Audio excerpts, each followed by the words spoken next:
से और विश्व के अलग अलग इलाकों से भारत देश के मूल मालिक मूल बीज को मेरी ओर से दारिया ब्रॉड की धरती से दरियावत विधानसभा की ओर से आप सभी को जोहार जोहार करता हूं। साथ ही मेरे पुरखों को नमन करता हूं।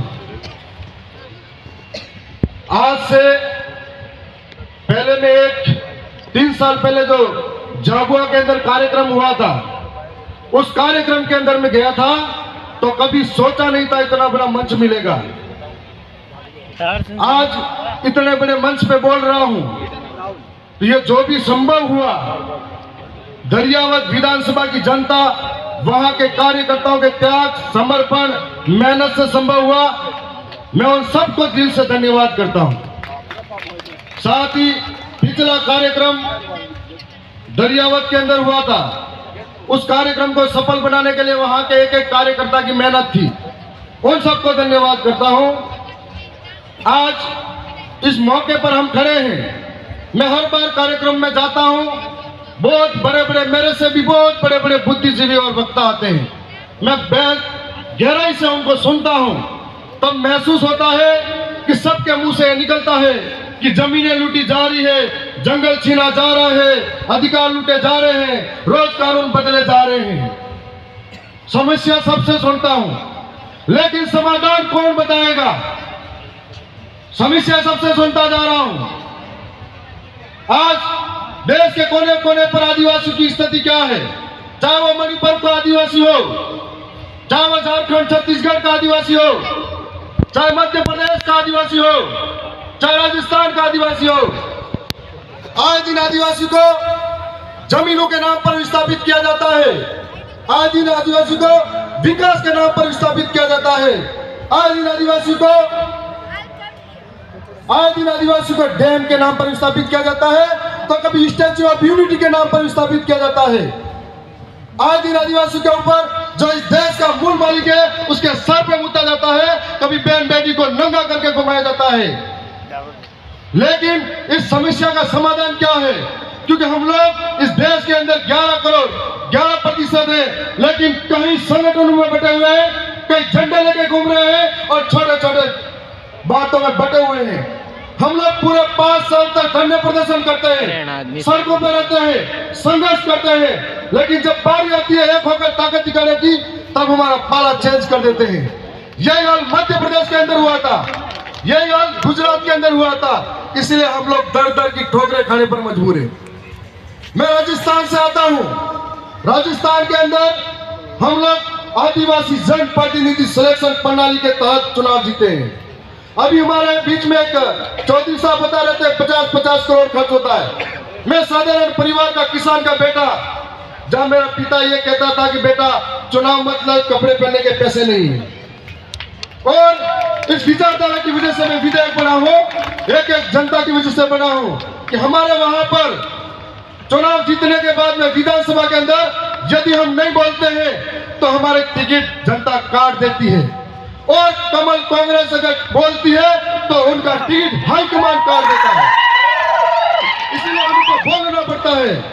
आप सबके बीच में आए हैं, ये बताने के लिए आए हैं कि हमारे साथ इस तरह का व्यवहार होता है। चाहे जंगल लूटे जाए, जमीन छीनी जाए, चाहे हमारे विकास के नाम पर सरकार हमको बेवकूफ बनाती जाए, उसका एक समाधान यह है, हम आर्थिक रूप से कमजोर हैं, सांस्कृतिक रूप से कमजोर हैं, शैक्षणिक रूप से कमजोर हैं। 5 साल सड़कों पर आंदोलन करेंगे, धरना प्रदर्शन करेंगे। इसके लिए हमारी स्वतंत्र आवाज को विधानसभा और सांसद सभा के अंदर भेजना होगा। जो हमारे कानून लूटे जा रहे हैं उनके लिए टेबल ठपकार के, खटकार के बोल सके। चाहे सरकार कोई भी हो, हमारे आदिवासी के ऊपर जो जुल्म होता है, हम लोग इतनी संख्या में हर रोज इकट्ठे होते हैं, लेकिन दिल्ली के अंदर, जयपुर के अंदर, महाराष्ट्र के मुंबई के अंदर, गुजरात के गांधीनगर के अंदर, भोपाल के अंदर बेरी गूंगी सरकारें हमको कभी नहीं सुनती है, और वो खबरें स्थानीय मीडिया के अंदर दफन हो जाती है। इसके लिए हम लोगों को इस विधानमंडल के अंदर पांव रखना पड़ेगा।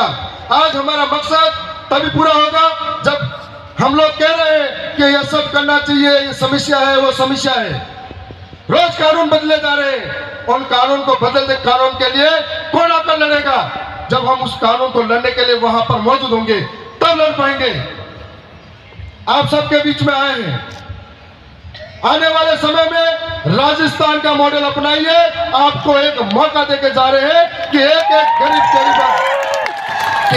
राजस्थान का मॉडल के अंदर राजा का बेटा राजा नहीं बन सकता। आप में से जो काबिलियत रखता है आदिवासी, गरीब, शोषित, पीड़ित, वंचित के लिए लड़ने के लिए, वो राजा बन सकता है। ये आपके अंदर बताने जा रहे हैं। राजस्थान के अंदर एक व्यवस्था के तहत पहली बार पार्टी लेके आ गए। उस पार्टी के अंदर 84 के राजकुमार जी रोज साहब, जो दूसरी बार 70,000 वोटों से जीते, उनके पिता बचपन में ही चले गए थे, साधारण परिवार से हैं। दूसरे आसपुर के अंदर 30,000 वोटों से जीते, उनके पिता गरीब परिवार से हैं। मेरे पिता साधारण परिवार के खेती करने वाले हैं। और हमारे मध्य प्रदेश के अंदर जो चुनाव जीते कमलेश्वर भाई, जब चुनाव जीते, जीत कर जब घर आए, उनकी मां मजदूरी करके आ रही थी। ये तुम आप सभी के लिए प्रेरणा नहीं तो क्या है? और ये प्रेरणा दरियावत की जनता, आसपुर की जनता और भील प्रदेश की जनता के साथ है। हम लोगों को आने वाले समय में मिलकर राजस्थान, मध्य प्रदेश, गुजरात, छत्तीसगढ़, झारखंड, मुझे जब जब दर्द होता है, चाहे आदिवासी झारखंड का हो, छत्तीसगढ़ का हो, चाहे आदिवासी मध्य प्रदेश, राजस्थान, गुजरात का हो, यदि कहीं के भी आदिवासी के साथ कोई घटना होती है, हमको ऐसा लगता है कि हमारे किसी शरीर के किसी हिस्से पर चोट पहुंचाई गई है और इस दर्द को अंदर से झेलते हैं हम लोग। इसीलिए सबसे पहले खड़े होते हैं। यदि देश के अंदर बड़े बड़े कार्यक्रम हर रोज होते हैं, सारे संगठन, सारे लोग जब भी आदिवासियों के साथ गलत होता है एक साथ सड़कों पे आ जाए, एक साथ बोलने लग जाए, तो कभी आंदोलन करने की जरूरत नहीं पड़ेगी। मैं आप सबके बीच में जो समय दिया है उसके लिए भी धन्यवाद। और मैं इतना ही कहूंगा कि आवाज अपनी दूर तलक छोड़ जाऊंगा, आवाज अपनी दूर तलक छोड़ जाऊंगा। खामोशी की बेमौत गवारा नहीं मुझे, शीशा हो में टूट भी गया तो अपनी खनक छोड़ जाऊंगा।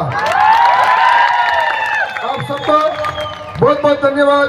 जय जवान, जय आदिवासी, जय भील प्रदेश।